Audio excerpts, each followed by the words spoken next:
विपिन जी का रुख कर लेते हैं। विपिन जी, क्या कुछ कहेंगे जो भी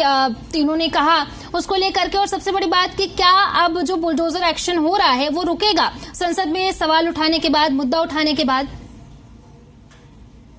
देखिए, सर्वप्रथम मैं बोलूंगा ये तीनों ही बड़े वरिष्ठ और सम्मानित प्रवक्ता हैं, लेकिन शायद जो मेरे को जानकारी है वो जानकारी ये है कि आज की चर्चा जो है ध्यान केंद्रित है कि भाई जो मानसून सत्र बुलाया जा रहा है, और वो अच्छी बात है कि उसपे ये विषय था, लेकिन सर्वप्रथम मैं अपने विचार रखूं, ये बोलूंगा कि कई ऐसे महत्वपूर्ण बिल पे चर्चा होनी है। आप बात करें टैक्सेशन लॉ पे, तो ये बड़ा जरूरी है, इसकी काफी अहमियत है। जन विश्वास बिल की बात करें, कोस्टल शिपिंग बिल की बात करें जो पेंडिंग पड़े हुए हैं, और IIM amendment bill, Indian institute of management. तो यहाँ इसका मतलब है कि ऐसे कई अहम मुद्दों पे चर्चा होनी चाहिए, और लेकिन साथ साथ अहमियत इसलिए भी बढ़ जाती है क्योंकि आज का जो चर्चा रखा है आपने कि जो बुलडोजर ड्राइव, पीला पंजा जो दिल्ली में देखने को मिला, क्योंकि निश्चित बात है कि विपक्ष की बात दुरुस्त है कि जब वो ये बात बोलते हैं कि चुनावी मैदान में जाकर कि सबसे बड़े इनके नेता, इनका जो चेहरा है भाजपा का, कि वो माननीय नरेंद्र मोदी जी, इनका पूरा देश सम्मान करता है, निश्चित बात है। और यहाँ पर कि जब वो उन्होंने आश्वस्त करा था, जहां झुग्गी वहां मकान की बात करी थी, उसके बाद ये भाजपा या रेखा गुप्ता जी की सरकार ने यूटर्न कैसे ले लिया। और यहाँ पर क्योंकि मानवीय पहलू भी एक बात है,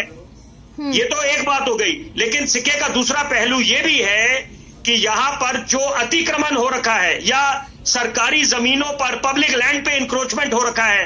वो भी आप उसको वैध नहीं करार दे सकते। और मुद्दा इसलिए भी ज्वलंत हो जाता है क्योंकि हम ये मानसून सत्र की बात कर रहे हैं, और जब जल भराव की समस्या होगी और या ट्रैफिक में आवाजाही में परेशानी होगी, तो उसके बाद दूसरा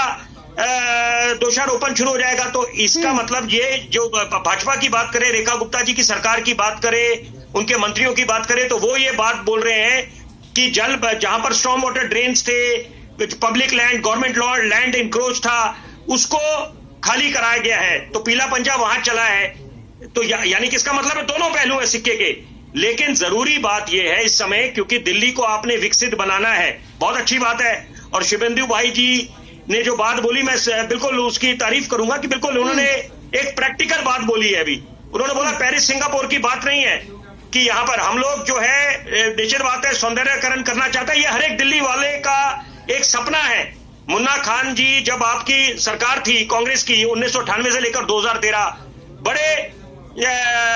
प्रशंसनीय काम हुए थे। जब शीला दीक्षित जी मुख्यमंत्री थी, प्रदेश अध्यक्ष चौधरी प्रेम सिंह थे, और जिनका नाम Guinness book of world record में दर्ज है। बड़े कम लोगों को इस बात की जानकारी होगी